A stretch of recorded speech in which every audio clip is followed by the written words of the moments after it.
आज के समय में आधुनिक तकनीक और एडवांस मिसाइलों से लैस ये न्यूक्लियर पनडुब्बियां काम कैसे करती हैं? आखिर कैसे पानी के अंदर रहकर ये पनडुब्बियां अपने खौफ को बरकरार रख पाती हैं? सबसे पहले बता दें कि पनडुब्बी आखिर दिखती कैसी है।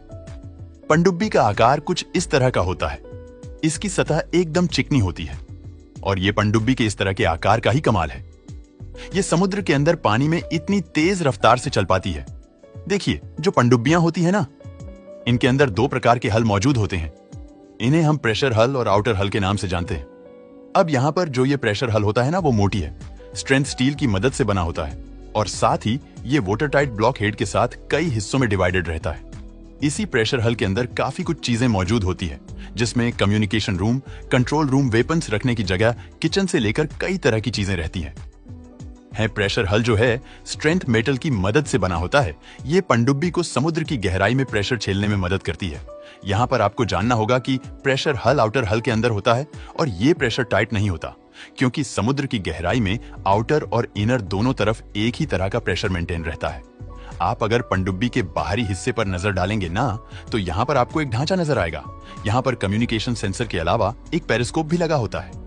इस तरह के पेरिस्कोप के अंदर 45 डिग्री के अगल पर 2 मिरर या फिर 2 प्रिज्म लगे हुए होते हैं, जो कि किसी भी ऑब्जेक्ट से निकलने वाली रोशनी को रिफ्लेक्ट करके नीचे देखने वाले इंसान की आंखों पर पहुंचा देती है।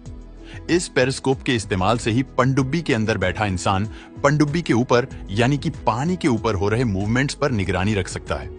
जब इस पेरिस्कोप का इस्तेमाल नहीं करना होता, तब इसे वापस से आउटर हल की तरफ खींच लिया जाता है।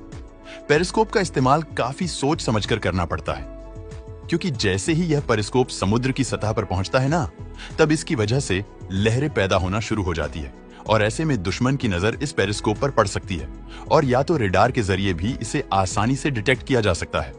चलिए दोस्तों, अब आपको हम पनडुब्बी में लगे सोनार के बारे में बताते हैं। ये सोनार थोड़ा सा अलग है, जो पनडुब्बी के आगे वाले हिस्से में आउटर प्रेशर हल के बीचों बीच में लगा हुआ होता है। दोस्तों, सोनार एक बहुत ही खास किस्म का इक्विपमेंट है, जिसकी मदद से ये समुद्र के अंदर मौजूद एक ऑब्जेक्ट या फिर किसी भी आने जाने वाले खतरे को डिटेक्ट कर पाती है।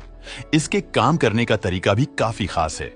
इसके अंदर से एक साउंड वेव को पानी में भेजा जाता है, जो किसी भी ऑब्जेक्ट से टकराकर वापस रिसीव होती है। जो सिग्नल्स रिसीव होती है उसे हम एको कहते हैं।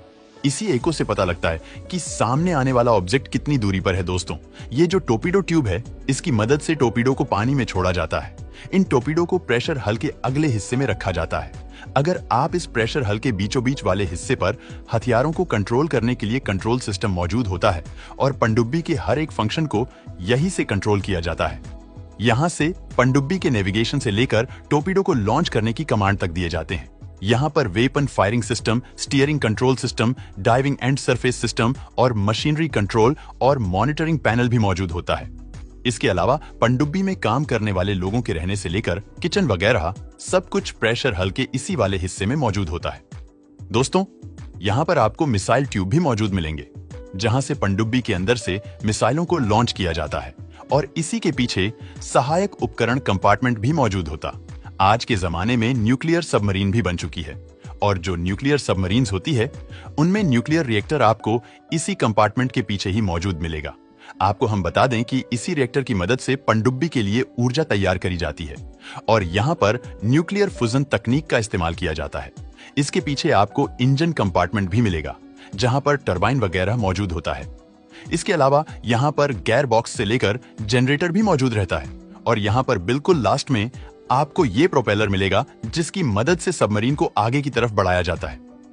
दोस्तों, जो न्यूक्लियर पावर सबमरीन्स होती है ना, उसके अंदर न्यूक्लियर टेक्नोलॉजी की मदद से बनने वाले न्यूक्लियर प्रोफेशनल का इस्तेमाल किया जाता है। इसीलिए आज के समय जो पनडुब्बियों को न्यूक्लियर पावर की मदद से चलाई जाती है, क्योंकि उसके अंदर मौजूद नक्लियर रिएक्ट न्यूक्लियर फ्यूजन तकनीक की मदद से लगातार ऊर्जा बनाती रहती है।